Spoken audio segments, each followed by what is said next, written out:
If we got rid of peer review, would that speed up the scientific effort? Would that actually improve getting ideas out there? It's sort of an idea that is proposed a lot, and sort of thrown out there that the peer review system in science and academia is sort of holding back the scientific effort. You got two sides, right? So one side being that, that the sort of traditional conventional knowledge is that the validity that is provided by peer review will, prevent bad science from getting into the arena. And then on the other side is that the peer review system's holding us back and it is problematic.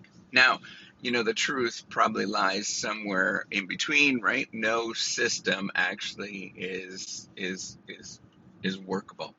But I want to sort of go through the proposition of why don't you actually do that? Why don't you just get rid of the peer review system as it stands anyways? And I'm saying that actually seriously, right? Like, if you believe that the peer review system is problematic, just start publishing your research and publishing your ideas within the public domain and just start doing that. There's people that actually do this, right? So Eric von Hippel, who's a very well-respected researcher at MIT that studies open innovation, publishes this stuff in a very open way.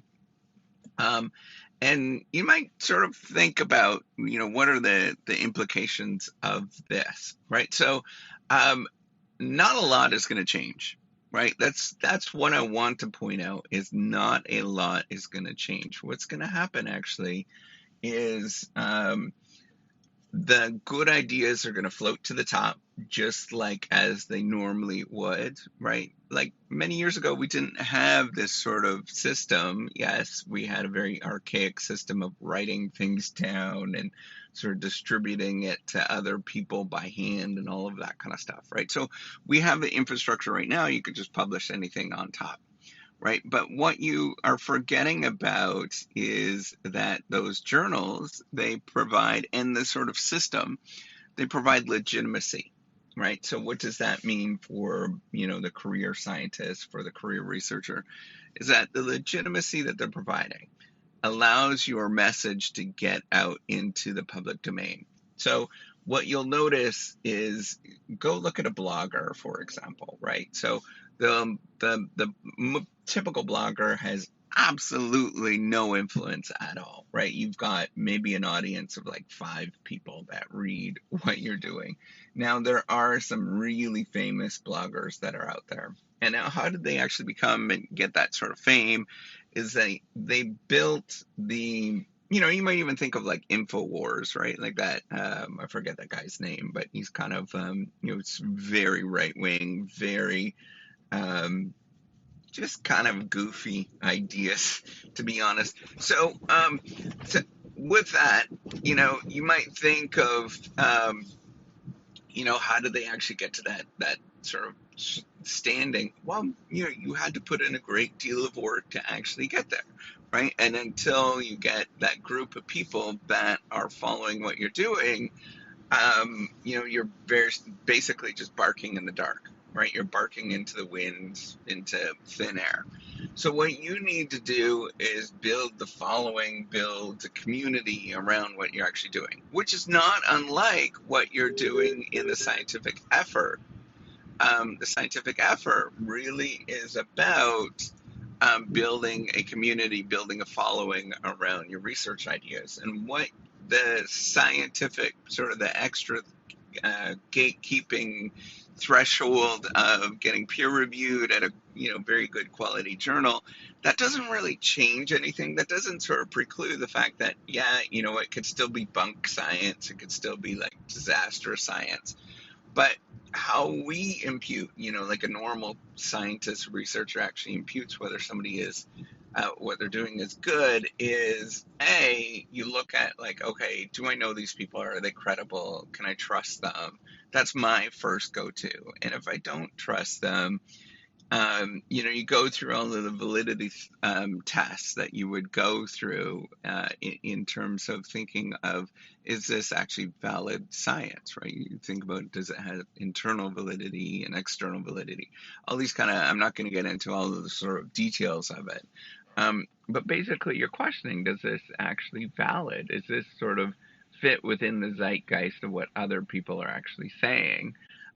And that extra layer of peer review gives that feeling, that veil, that this is a little bit more legitimate. So for somebody that doesn't understand completely the scientific effort, then there'll be a little less debate. Not a lot, a little bit less debate, because it's acting like a gatekeeper, and then you're demonstrating status and legitimacy to everybody else around, so they be more likely to actually read this thing, right? So if you're in the know, you're kind of like, you understand what is good science and what is not good science. But for the outside world, that sort of gatekeeping mechanism sort of stands as a, basically as a substitute to help get not only the word out there, but demonstrate to the outside world that this is somewhat, a little more valid, not necessarily like perfectly valid and all that kind of stuff, right? Like we know that there's a lot of bunk science, but it's a little better. Now, where the trick lies and the rub is with that sort of system is that there's a lot of people that are trying to game that system as well, right? So both from the scientific research side, where there's a heck of a lot of scientists and researchers game these things. In fact, that's sort of built into what we actually do. I don't agree with it, but that gaming is part and parcel of it. But then on the other side, there's a lot of people that game, the creation of journals and things like that are just completely bunk, and that have no validity at all. But in there, so what you have to sort of realize is that even still, right, that there is a discount factor behind what's going on. And you could do everything right, and there's still a discount factor behind the legitimacy of these scientific the journals. So, can you do it without any scientific mechanism at all and still do valid science and all that kind of stuff? Absolutely, right? Like there is nothing that's stopping that. In fact, there's great websites out there that do, I wouldn't say it's cutting edge, but man, they get a good point across, right? Like, I like that guy, the green guy, I forget, is it John Green? Whatever, the science commenter. He's not cutting edge. There's nothing that's like, woo, but he's sort of made a name for himself. That he's pretty reliable and has some interesting things to say. So there's and then there's like reporters and journalists that do a really good job of actually doing valid science, right? Like doing good stuff that I would consider, from my perspective. Now, not everybody agrees with that, but I would consider that as valid science. If you do solid journalism that is valid, that you spend a great deal of time, or you write a book that, really is impactful. One of the ones in my field, it's kind of like a practitioner book, is this idea of experimentation and startups. There's a series, a few books within that area. And for some damn reason, those books have had impact, even though they're not really, researchy in any sort of way, and they're kind of like, a little hokey. But at the same time that they've had impact in the scientific community, there's people actually talking about this, it's legitimate, in all of those kind of things.